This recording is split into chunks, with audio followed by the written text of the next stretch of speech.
Parce que chaque semaine qui commence est un nouveau départ, j'avais envie de vous lire une histoire. Alors je vous propose le bijou comme un bisou du dimanche soir. J'adore les bijoux en cheveux. Oui, je ne me suis pas trompée. Je ne parle pas des serre-têtes et autres pinces. Je parle bien des bijoux réalisés avec des cheveux. Alors vous allez me dire, ah oui, le médaillon où ma grand-mère avait mis une boucle blonde rescapée et testimoniale de la première coupe de cheveux de son fils, donc mon père. Oui et non, je parle bien de bijoux réalisés avec des cheveux que les collectionneurs et historiens du bijou connaissent bien. Et ne me dites pas Burke, devenir bijou, nos cheveux le valent bien. Et à notre époque, férus d'authentique, n'oublions pas que le cheveu est une matière totalement naturelle et imputrescible. Sans vouloir vous faire dresser les cheveux sur la tête, je vous rappelle que le cheveu a une mémoire biologique qui peut attester de ce que vous consommez. Et c'est comme ça qu'on a su que Robespierre souffrait d'un empoisonnement au plomb. En analysant vos cheveux, on peut aussi savoir si votre environnement est pollué. Par contre, les cheveux ne poussent pas après la mort, ça, c'est une légende. Pour continuer à couper un cheveu en quatre, l'étymologie de capillaire, ce qui est relié aux cheveux, à la chevelure, vient sans surprise du mot latin capillus, ce qui semble logique. Par contre, le mot cheveux viendrait du Moyen-Âge avec les mots chevol ou chevel, et je n'ai pas trouvé plus de précision. Sans transition, et je l'avoue un peu comme un cheveu sur la soupe, passons à la symbolique. Le cheveu incarne pêle-mêle l'intimité, la sexualité, la séduction, la pudeur, mais aussi la virilité et la force, ou encore la féminité, et enfin le pouvoir. Démêlons un peu. Dans la Bible, Samson tire sa force extraordinaire de sa longue chevelure. Il respectait son vœu de naziréat, car les nazirs ne se coupaient ni les cheveux ni la barbe en signe de consécration pour Dieu. Donc, quand Dalila l'endort sur ses genoux pour lui raser ses 7 tresses, elle le prive de sa force et du secours de Dieu. Et plus tard, c'est parce que ses cheveux ont repoussé qu'il arrive à écarter les colonnes du palais où il est captif. Et comme il n'a pas retrouvé toute l'abondance de sa chevelure, il meurt écrasé dans l'effondrement. Chez les Francs du haut Moyen-Âge, le port des cheveux longs était réservé aux rois et aux nobles. La reine Clotilde aurait déclaré à Arcadius qui menaçait ses enfants « Si on ne les élève pas sur le trône, j'aime mieux les voir morts que tondus ». Plus tard dans l'histoire, quand Louis XIV perd ses cheveux, il lance la mode des perruques qui donne l'impression d'une chevelure longue, opulente et de surcroît bouclée. Au Japon, couper les cheveux d'un samouraï, c'est le déshonorer. Et chez les Amérindiens, le scalp est le trophée de la victoire. Les bons et autres moines se coupent les cheveux en signe de renonciation à la vie sociale. Le cheveu sert aussi l'amour. Dans le mariage Hopi traditionnel, les époux trempent les cheveux longs dans une mousse de yucca purificatrice, puis les mêlent en une seule torsade pour lier le couple. Plus récemment, dans le film Avatar, les Na'vis se connectent entre eux et à la nature grâce à leur chevelure. Par ailleurs, on crée des filtres d'amour avec les cheveux de l'être aimé pour le lier à soi. Il s'en fallait d'un cheveu que j'oublie le terrifiant mythe capillaire de Méduse.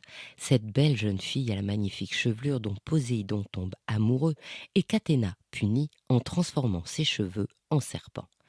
A contrario, les longs cheveux blonds de la princesse Réponse, le personnage de Disney, sont investis d'un pouvoir de guérison. C'est en 1674 que les barbiers-perruquiers obtiennent par leur corporation le monopole des ouvrages en cheveux tant pour hommes que pour femmes. Comme de la passementerie, les cheveux sont entrecroisés sur un modèle qu'on appelle carton avec des fuseaux, comme pour la dentelle, ou sur des métiers à tisser. Il y a même des catalogues de motifs. Et puis, on rigidifie un peu le cheveu pour que le bijou ait de la tenue. Les cordons et les tresses peuvent être très serrés ou plus aérés en tubulure suivant ce que l'on souhaite. On en fait toutes sortes de bijoux, des boucles d'oreilles aux sautoirs, des bracelets aux chaînes de montre. Les cheveux nécessaires à ces ouvrages viennent de femmes modestes qui vendent leurs chevelures aux marchands de cheveux sur les marchés. Mais c'étaient les femmes et les hommes les plus aisés qui portaient ce genre de bijoux. Les fermoirs étaient ouvragés et en métal précieux avec des gemmes et de l'émail. Par exemple, le bracelet de la reine Hortense est constitué de 7 segments de cheveux bruns tressés, terminés par des embouts en or ciselé, articulé à 7 perles de turquoise dont l'une plus grosse orne le fermoir à cliquet. Vers 1820, le bijou de cheveux devient vraiment très à la mode. C'est l'époque romantique et les amis comme les amants plébiscitent le bijou de sentiment. Offrir une mèche de ses cheveux est un geste très intime dont on démultiplie la valeur romantique en faisant un bijou. Le bijou en cheveux utilise les codes que tout le monde comprend à l'époque. Les motifs de fleurs explorent le langage sentimental qui leur est dédié, comme les pensées ou les myosotis. Il y a le chien qui incarne la fidélité et les messagers de l'amour, les tourterelles et les colombes. Ces iconographies sentimentales font l'objet d'une broderie de cheveux très délicate, souvent au centre d'un médaillon précieux. Par exemple, le médaillon de la reine Hortense est une plaque de nacre sous verre où des cheveux forment une fine gerbe de blé. Au recto, la gerbe de blé a un lien en or avec des brillants. Et au recto, le lien est juste en or. La monture ovale est garnie au recto d'une rangée de points d'or en relief. Le médaillon comporte un fermoir à cliquet et 4 anneaux pour accrocher le bijou en bracelet. Ces bijoux de la reine Hortense sont au musée de Malmaison, avec une très belle collection de bijoux en cheveux. Pour la vignette du podcast, j'ai choisi une bague en or où, sur une plaque en ivoire teinté rose, les nœuds d'éternité sont formés par 2 mèches de cheveux entrelacés de la reine Marie-Antoinette et du roi Louis XVI, qui a été vendue chez Christie's. Et en novembre 2018, c'est chez Sotheby's que s'est vendue une bague en cheveux tissés de Marie-Antoinette avec son monogramme en diamant taille rose lors des enchères d'une collection de bijoux royaux de la maison de Bourbon-Parme. Si vous souhaitez un bijou en cheveux, préférez ceux qui sont en bon état, car le métier a disparu et le bijou n'est donc pas réparable. J'ai repéré chez Contessina une délicate broche en or avec une pensée romantique en cheveux sur fond de nacre, poinçonné tête d'aigle et poinçon de maître français daté de 1881. Il y a chez Maison Moss une jolie parure souvenir en or rose 14 carats au poinçon coquille Saint-Jacques.